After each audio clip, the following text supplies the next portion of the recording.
Paulo, para hoje, o que teremos? Bom, foi um artigo que saiu na edição número 5, escrito pelo Luiz Carvalho, que eu somente dei uma repaginada em virtude dos avanços que vem acontecendo, né? Porque, assim, quando a gente pensa em alienígenas, geralmente, né, vem na cabeça das pessoas aquele estereótipo dos cinemas, né? Naves com seres descendo, verdinhos e tudo mais. Só que nesses 77 anos de pesquisa ufológica, nós nos deparamos com uma variedade muito grande de tipologias que a gente fala, né? Então, eu sempre digo que a compreensão do fenômeno OVNI, ele vai se dar pela nossa própria evolução tecnológica. À medida que nós vamos evoluindo, nós vamos compreendendo muitas coisas que a gente começou a pesquisar lá atrás na ufologia. Por exemplo, a ufologia, entre aspas, começou em 47. Então, quando era relatado um caso de uma pessoa que falava que entrou dentro de uma nave, que dentro da nave não tinha nenhum comando, era tudo liso, a gente ficava na dúvida. Isso na década de 50, os pesquisadores ficavam na dúvida. E hoje nós temos a compreensão de telas touchscreen, né? Sem precisar de botões, alavancas. Então, quer dizer, muitas dúvidas que nós tínhamos no passado na ufologia estão sendo respondidos agora com a nossa própria evolução. Então, o que a gente pode pensar? Essas espécies que estão nos visitando, elas podem estar à nossa frente, talvez centenas ou milhares de anos de evolução tecnológica, muito mais à nossa frente. E elas não precisam de enviar aqui para a Terra seres biológicos. Elas não precisam disso. Da mesma forma que hoje nós estamos explorando o nosso sistema solar e até mesmo, né, o espaço profundo, que os pesquisadores falam espaço profundo, né, o termo que eles usam, sem necessitar de enviar astronautas. Né? E o interessante é que esse mote, essa pegada do programa de hoje, foi em virtude do novo robô, né, que a Tesla apresentou, que é o Optimus Geração 2. Eu até vou pedir para a Amanda colocar a imagem número 1 aí. Depois, quem estiver só ouvindo, né, pode ver. Dá uma pesquisada lá que você vai ver. Que esse robô, ele teve um avanço muito significativo de um ano para cá. Ele faz agora movimentos precisos com as mãos, ele consegue carregar cargas mais pesadas, ele anda. Quer dizer, e de um ano para cá, ele teve uma evolução gigantesca. E o próprio Elon Musk disse que no futuro, esses robôs vão estar integrados com a inteligência artificial e poderão ser mais inteligentes que os seres humanos, fazendo coisas talvez inimagináveis. Então, se a gente for pensar, será que esses seres que nos visitam já dominam essa tecnologia muito mais avançada? E isso explica muitos dos casos relatados na ufologia, né? E olha que interessante. Então, por exemplo, as pessoas falam, não, mas os seres que são avistados, eles possuem pele, né? Eles têm uma característica biológica.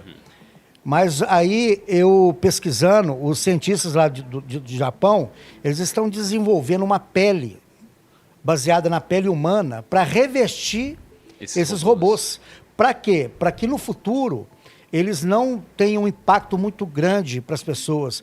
Eles passem aquela sensação de ser quase que um ser humano normal. Que é a imagem número 2 que eu vou pedir para colocar aí, para vocês terem uma noção.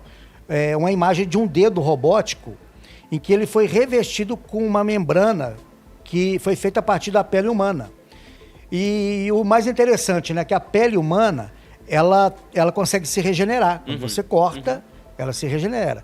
Tá vendo ali, ó, um dedo robótico, e aquela pele em volta é uma pele que foi feita a partir de células humanas.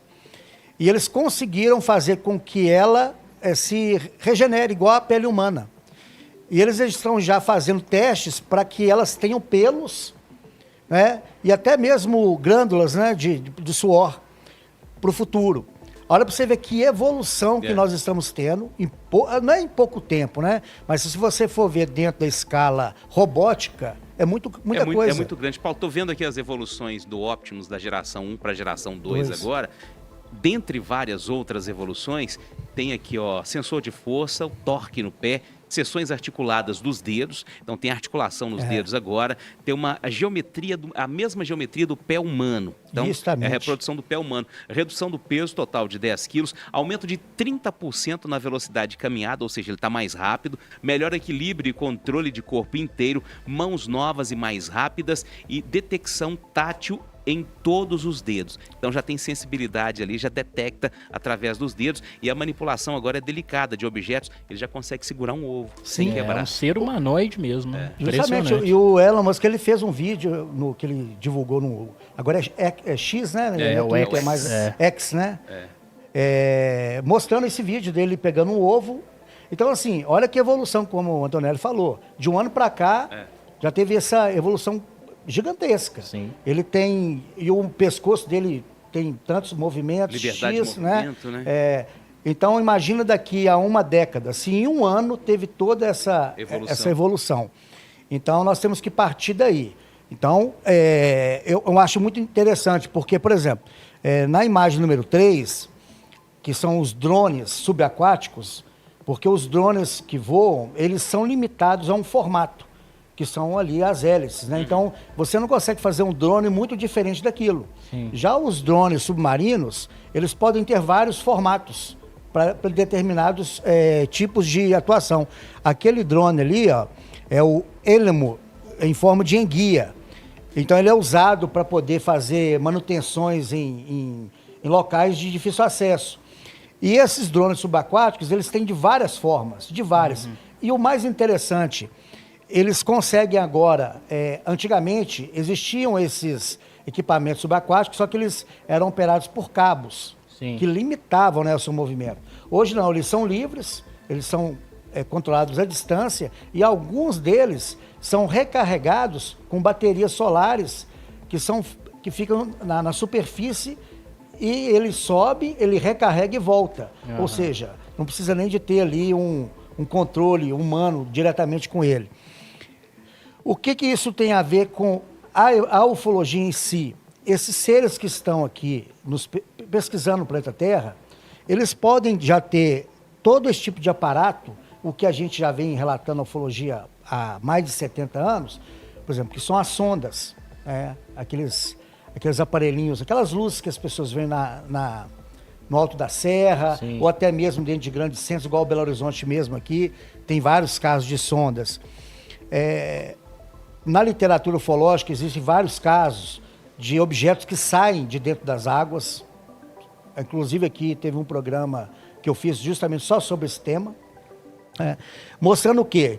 Que nós estamos evoluindo numa rapidez tão grande que esse salto tecnológico ele está gerando até uma desconfiança.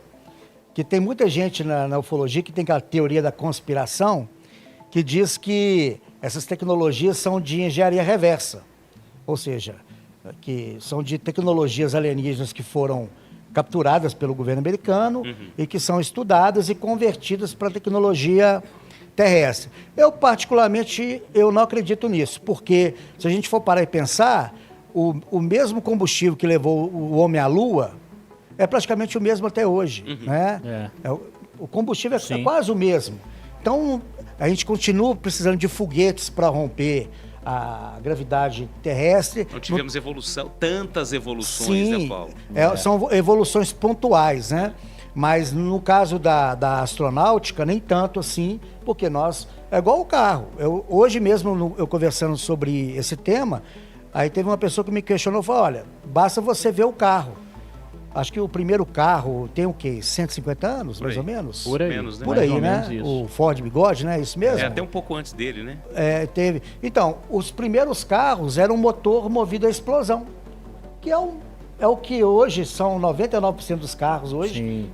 É lógico que aí o carro de hoje tem computador de bordo, mas o motor em si é o mesmo princípio de 150 anos atrás. Então a evolução, ela caminha numa direção, só que em alguns pontos ela ainda é um gargalo, que a gente fala gargalo tecnológico, né? Mas assim, Aí você vai me falando aí o tempo, viu, para o intervalo, Daqui a porque pouco eu eu te não chamo. atropelo aqui. Vai lá, Paulo. Temos Ah, tempo. então, o que acontece? Dentro da ufologia, nós temos as tipologias, né? Que a gente agrupa esses seres que são avistados por tipos. E o tipo delta seria o tipo que encaixa os seres que têm o formato de androides, né? Que são classificados como robôs ou androides.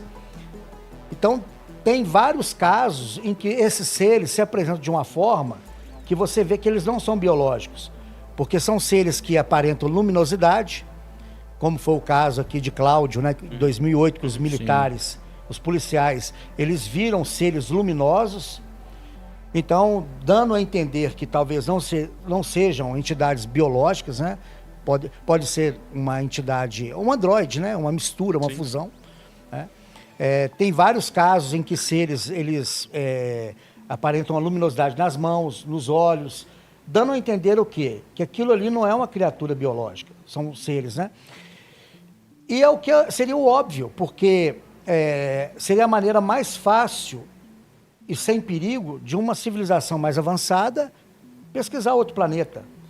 Nós estamos com vários rovers, né, em Marte agora nesse exato momento, ali pesquisando, inclusive com um helicóptero, né? O pequeno Ingenuity, né? Que acho que parou de funcionar agora essa semana. Ele foi programado para fazer 5 voos na atmosfera de Marte e fez 72. Caramba. Sim. Ele superou as expectativas, né? Então é a primeira vez que um veículo sobrevoa um planeta fora da Terra. Então é o primeiro objeto alienígena, né? Terrestre, né? Quer dizer, lá nós somos os alienígenas. É o que eu sempre falo, né? Nós, em determinado momento, nós seremos os alienígenas em outro planeta. Somos os invasores deles, Sim, né? a nossa evolução Lá astronauta... nós somos os extramarcianos, né? Os extramarcianos. Lá eles são os marcianos e nós somos os extramarcianos. Pode ser, né? Neologismo. Justamente. Faz sentido. Mas então é justamente isso. Mas aqui tem alguns casos pontuais que eu acho interessante, que são, lógico que tem os seres que aparentam essa aparência de androide e de robôs, né? Mas tem casos em que os seres aparentam, eles têm capacetes, equipamentos, Sim. o que mostra que são seres biológicos. Por quê? Ele tá ali com um equipamento de proteção, ao passo que um robô, um androide, não precisa disso, né? Ô Paulo, isso até explicaria... as pessoas falam muito assim, questionam muito, às vezes tem sua participação com o Albert aqui. Por que a gente não acompanha, não vê tantos casos hoje em dia mais, dessas aparições e tal? Será que eles evoluíram ao ponto de mandar só uma sondazinha pra cá? De só ter algum equipamentozinho desse por aí circulando? Justamente. Né, Paulo? Pode ser uma explicação. Sim, por exemplo, tem um caso pesquisado pelo Antônio Faleiro, lá no município não, né? Lá em Passatempo, no local chamado Rio dos Bois. A mulher estava dentro de casa, isso está no livro do Faleiro, né? Casos do Brasil. Um livro muito bom. A sonda entrou passou por dentro da fechadura da porta, entrou dentro da casa dela e ela sentada, vendo aquela luz, percorrendo toda a casa dela. Em determinado momento, essa luz apagou e desapareceu. Né? E o Uwe Brant Aleixo, que era o diretor do Cicoane, né, falecido em 2006, ele também pesquisou um caso aqui no Rio das Velhas, praticamente idêntico, de uma sonda que entrou pelo buraco da fechadura. Parece que até é o mesmo caso. E o Faleiro também pesquisou vários casos lá de pequenas sondas. Aí, respondendo o que você falou, talvez eles chegaram num grau de tecnologia tão avançado que não há mais necessidade de enviar naves gigantescas, seres. Basta simplesmente essas sondas de prospecção. É o que nós estamos fazendo. Por exemplo, o Japão agora mandou uma sonda para a Lua, né? É Slim. Ela é pequenininha, né? Não sei a medida dela, mas ela é muito pequena em comparação com outras sondas. Muitas operações militares, né, no mundo inteiro hoje são feitas através de drones, né? Ou através de mini drones, né? Aparelhos bem pequenos mesmo, imperceptíveis, aparelhos de espionagem. Pode ser também uma possibilidade. Né? Sim, não. É aquilo que eu falei no começo do programa. O entendimento do fenômeno OVNI, ele se dá sobre o entendimento da nossa própria tecnologia. Então, daqui 10, 20 anos, talvez a nossa tecnologia já avançou um ponto que nós vamos começar a entender outros fenômenos da ufologia, né? Outros. Então, assim, como o Matheus falou, os primeiros aviões de espionagem, o U-2, o Blackbird, né? São aviões que o consumo é gigantesco. Aeronaves gigantescas Gigantescas, também. né? Que voam a uma velocidade Mach 3, 4. E hoje não. Hoje você consegue fazer drones de espionagem não tripulados, ou seja, não oferecendo risco, porque no Blackbird tem que ter o piloto ali, né? Sim. E tanto é que um desses aviões foram abatidos na Sibéria, né? Na época da Guerra Fria. Então, assim, hoje nós temos essa possibilidade de rastreio e como diz, né? De pesquisa, sem necessitar de ter ali um agente biológico em si, né? Mas voltando aqui, na hora que tiver o intervalo, você me fala aí, para você não... Aí é o seguinte, eu vou pedir para colocar a imagem número 5, que pode pular para a imagem número 5, que é o caso do Thiago Machado, que é um caso muito interessante.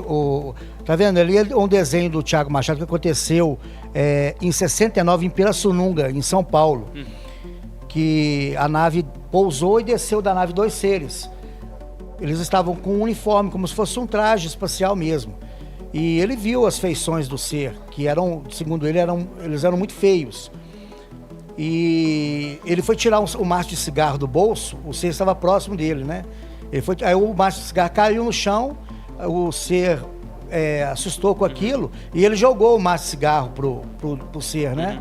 Aí na hora que o ser pegou o maço de cigarro, que ele levantou, ele simplesmente desapareceu da mão de um desses seres. Aí o pessoal que estava em volta veio correndo jogando pedras no objeto que estava pousado, que era uma região de... Isso foi em 69, sim. Então era um descampado, tinha um mato muito alto. E esses seres, eles voltaram para dentro da nave, tipo flutuando, e na hora que o último entrou dentro da cúpula do objeto, ele tirou uma arma e disparou um raio de luz na perna dele. Ele ficou paralisado, ficou vários dias ali... né, sem movimento, passando mal e tudo mais. E esses casos nos dão a entender o quê? Que esses seres, sim, podem ser seres biológicos. Por quê? Ele precisou de pegar uma arma. Ele estava com um traje, apesar que ele conseguiu voar, né? Mas hoje nós temos o quê? Mesmo com a nossa tecnologia ainda, nós já temos, né, aqueles coletes que fazem com que o ser humano sobrevoe, né? Sim. Que está aí em desenvolvimento, ainda de uma forma ainda um pouco meio arcaica em vista, mas daqui 10, 20 anos podem ser que evolua de uma forma parecida com a dessa descrita. Mas aí é o seguinte, dando sequência aqui, tem um caso que aconteceu dentro do escopo da Operação Prato, que foi em Ananindeua, lá em Belém, né? Que aconteceu em 2 de novembro de 77 com Luiz Pereira. Ele estava indo... Ele tinha armado uma armadilha para pegar uma paca e apareceu um objeto. E desse objeto, ele ficou escondido, desse objeto saiu um ser flutuando dessa nave. Inclusive, esse relato, ele está no ROV 17 da Força Aérea Brasileira, que pesquisou o caso, entrevistou o Luiz Pereira, ele foi levado para dentro do batalhão, lá em Belém, na época da ditadura, né? Então, assim, quando o cara era chamado para depor, se o cara ficasse ali gaguejando alguma coisa, bobeasse, ele ia ser preso, né? Mas não, ele deu o depoimento e passou credibilidade. Mas o interessante desse ser, que eu vou pedir para colocar a figura número 6, que saiu na edição número 17, que foi feita pelo nosso ilustrador Matheus Maturano, que mostra o ser lançando um raio vermelho de luz. Ele ia passando a mão e ia sair como se fosse um raio de luz na mão dele, né? E ali mostrando o desenho do Luiz Pereira correndo, né, no igarapé, que a maré estava baixa. Depois esse ser foi em direção ao barco onde eles estavam e fez o mesmo procedimento. Ele parou por cima do barco e foi com a mão passando, como se fosse um scanner. Né? Então, esse caso, a gente foi lá, né, na Olaria Keufer, aonde aconteceu esse caso. É da Nindeua? Lá em Belém. E esse caso consta dentro dos registros oficiais da Força Aérea Brasileira, que é o ROV 17, né? Então, que consta na Operação Prato. E também dentro do escopo da Operação Prato, teve ataques de sondas lá também, lá em Vigia do Nazaré, em 12 de agosto, que atacou uma senhora chamada Madalena. Inclusive, esse caso está na história em quadrinhos, no livro baseado na Operação Prato, né? Que o Antônio Jorge Totti lançou lá ano passado. Então, mostrando o quê? Que esses seres que aparentam esse tipo de comportamento, para nós, ufólogos, não seriam seres biológicos, seriam seres androides, né? Robotizados. Por quê? Não seria normal um ser biológico agir dessa forma, flutuar, lançar raios na mão, né? E o interessante disso é que a gente está falando aqui do Tesla, né? Mas a Rússia, bem antes disso, em 2019, ela criou um robô humanoide, né? Chamado Fedor. Eu vou pedir colocar a imagem número 7 aí. Olha que interessante, ô Antonelli, que é um robô que foi feito em 2019, só que ele foi projetado muito antes disso, né? Ele tem 1,80 m de altura e pesa 160 quilos. E ele tem habilidade para manusear objetos, pequenos objetos, e carregar cargas pesadas. Olha aí. E ele foi enviado para a Estação Internacional, né? Espacial Internacional. Aí tem a imagem número 8 aí que eu vou pedir para colocar. Olha que interessante. Ele é ao lado do astronauta russo, Alexander. Já lá dentro da Estação Espacial, ele foi enviado lá para fazer atividades que não foram mencionadas, eram segredos, né? Mas mostrando o quê? Que nós já detemos essa tecnologia para substituir a ação humana. Por exemplo, aquela coisa dos astronautas saírem de dentro da Estação Internacional para fazer manutenções. Teve um caso de um astronauta que perdeu uma maleta, né, de ferramentas, né? Sim. Acho que ele vacilou lá, a maleta foi embora, né? Qualquer dia está caindo ferramenta na nossa cabeça. A chave Phillips. Uma chave Phillips aí.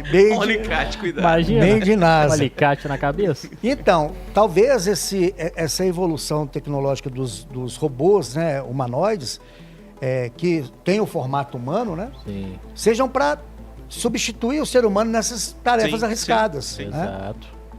E esse robô russo, de 2019, imagina então, se 2019 esse robô já tinha essa tecnologia, em 5 imagina, anos de evolução. porque a Rússia, né, diferente de outros países, ela desenvolve as coisas mais em segredo. Sim. É um país Ela muito tem fechado, né? Um país tanto muito que, desenvolvido, né, a e cortina fechado. de ferro, né? Cortina de ferro, exatamente. Ela tem aquela coisa, por isso que, Herança né, da Guerra Fria, né? Sim. tem essa política e esse jeito de... Não é igual aos Estados Unidos, apesar que os Estados Unidos também desenvolvem muitos armamentos, igual o Blackbird mesmo, foi um avião que só foi ser mostrado a público décadas depois de já ter sobrevoado o planeta Terra várias vezes, né?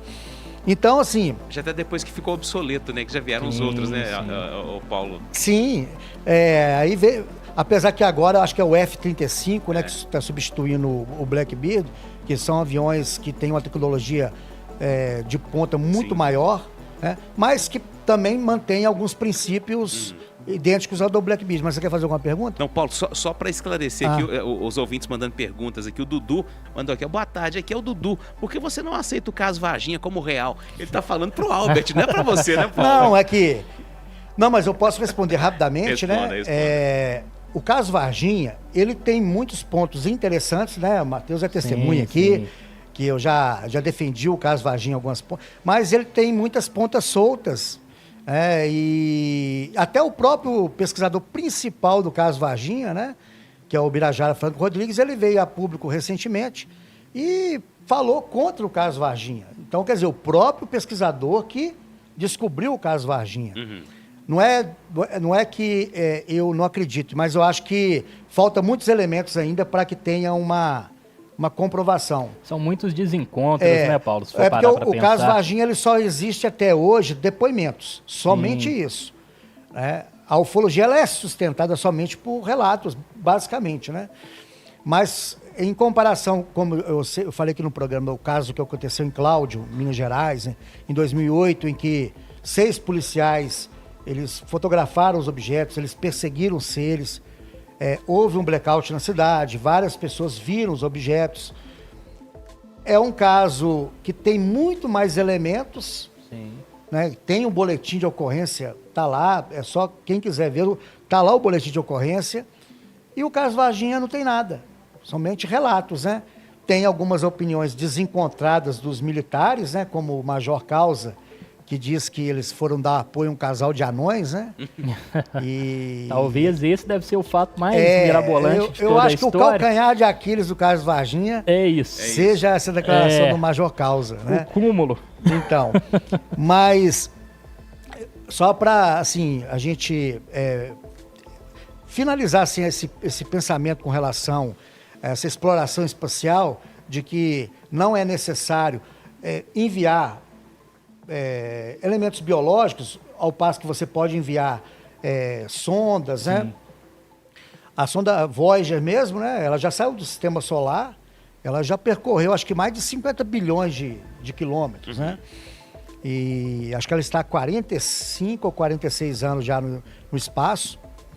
E é o artefato humano mais distante de todos, né? Daqui a pouco ela é capturada aí por uma civilização alienígena e lá tem um disco, né, de ouro que foi idealizado por Carl Sagan, que tem 135 saudações de vários povos da Terra, tem imagens, falando sobre a biologia humana, tem o nosso endereço. Faço não. Tem o nosso... O que você fez, Carl Sagan? Tem lá o nosso endereço mostrando a nossa posição dentro do sistema solar. Então, quer dizer, e tem até um manual para, tipo assim, dando como eles podem fazer contato com a gente. Olha aí, gente, entregou tudo. Tudo tá lá. Entregou o ouro. Vamos torcer para que quem Tomara encontra... que não seja aí, pro bandido, seja do bem, né, Paulo? Que seja então, do bem. e tem uns cientistas que falam que o Carl Sagan era um cético com relação à ufologia, como é o Sacani. Totalmente diferente. O Carl Sagan, primeiro que ele foi o maior expoente da ciência até hoje, no mundo, né? E ele tinha uma visão muito mais avançada, tanto que, se ele não acreditasse que existe vida fora da Terra, eles não teriam idealizado esses discos de ouro com essas mensagens, né? E até a esposa dele que ajudou a bolar essas mensagens, né? Então, o que acontece? Tem muitos cientistas que ficam com essa bobagem de que esses seres não vieram aqui até hoje porque a velocidade da luz é X, né? Que as distâncias são muito grandes, a coisa do tempo, né? Eles falam que nenhum ser ia conseguir atravessar essas distâncias. Então, usando a lógica humana dentro da nossa tecnologia, né? De um futuro não tão distante, nós podemos explorar o universo enviando robôs. Sim. Como a Rússia fez. Sim. Então, quer dizer, aí essas naves elas podem ser projetadas para, em determinados momentos, elas serem desligadas, então elas vão ali, né, pelo movimento normal, e são ligadas em determinados pontos, próximo de algum planeta, para fazer ali a volta, né? E dessa forma ela consegue atingir distâncias, assim, astronômicas, né? Como pegando o gancho aqui. Então, e sem aquele problema de ter que voltar. Porque, por exemplo, o calcanhar de Aquiles de enviar pessoas para Marte é a volta. Sim. Tanto é que os primeiros ali, me fala, exploradores? As pessoas que estão se... candidatando, elas já sabem que vão ir e não vão voltar. Então, esse é o problema. Viagem só de ida, né? É uma viagem só de ida. Então, ao passo que se você projeta uma nave com esse tipo de tecnologia, ela só vai e envia as informações, né? Interessante que, mostrando como é que a gente evoluiu, quando o Galileu observou a Lua pela primeira vez, né? Foi o primeiro ser humano a observar a Lua em detalhes, em 1610, 359 anos depois, o homem pisou na Lua, né, em 69. Ou seja, então, em 359 anos, a nossa tecnologia saltou de apenas de uma simples luneta, de você pisar em outro em outro corpo do sistema solar. É impressionante. O Mário Sérgio está falando, ó, tá dando medo dessas conversas aí, viu? E hoje a evolução ela tá ainda mais rápida, né? Se a gente for parar para pensar, 359 anos, mais de 3 séculos, né? Hoje em dia a tecnologia ela avança de um ano para o outro. E só lembrando, para quem acredita nos astros, nosso querido Felipe Vieira falou que a gente entrou num período agora é um período que aconteceu da última vez há 300 anos e que significou um avanço enorme na ciência. Então a gente vai ter um período de 30 anos aí de muitas descobertas, de muitos avanços, Paulo. Porque como é que funciona a ciência? A ciência ela funciona em saltos mesmo, como o Matheus disse. Porque quando a tecnologia era muito rudimentar, como a primeira roda que foi inventada, até surgir um carro, demorou muito. Só que depois que a coisa ela chega a um determinado ponto, como são muitos cientistas trabalhando ao mesmo tempo, antigamente era o quê? Era aquela coisa isolada, era um Galileu ali na Itália, um outro lá na Grécia. Eram gênios espalhados pelo mundo. Que não tinham conexão entre si. Loucos, né? Loucos. Eram loucos como loucos, né? Não existia uma internet, não existia luz elétrica. Então, assim, tanto é que Darwin, né? Quando Darwin, ele ficou ali demorando para publicar o livro dele, né? A Origem das Espécies, ele recebeu uma carta de um cientista que já estava escrevendo um livro praticamente idêntico ao dele. Sim. Sem que ele soubesse disso. Aí a esposa falou assim, olha, ou você publica seu livro, ou você perde, né, a primazia da descoberta, que entre os cientistas é a maior descoberta feita até hoje na humanidade, que foi feita por Darwin, né, que é a teoria da evolução das espécies. Então, quer dizer, nessa época, a ciência ela caminhava devagar porque não havia conexão. Hoje nós temos conexão. Então o cientista de lá pega o que o outro fez, aprimora. O acesso era complicado, né, Paulo? A disseminação desse conhecimento era complicada. Sim, então por isso que hoje a coisa está evoluindo assim, a passos gigantescos, né? E só para... Mas tem alguma pergunta? O Silva está perguntando aqui, ó, pergunta sobre o projeto 8200. Não sei o que é Acho isso. que é alguma coisa da CIA aqui. Vamos pesquisar, viu, Silva? Aí só se eu fosse o computador da NASA mesmo, né, para saber. Mas você brincando, né? Eu realmente não sei. Mas assim, aí tem uma frase que eu sempre falo nessas palestras que eu falo sobre Terra, laboratórios extraterrestres, que é o seguinte, que para entender o fenômeno OVNI, não devemos olhar para o passado e nem para o presente. Nós temos que apenas imaginar o futuro. É isso. Então, assim, se a gente conseguir imaginar o futuro, a gente vai entender que nós seremos os próximos alienígenas em outros planetas. Ah, boa. Inversão de papéis, né? Viu? É isso.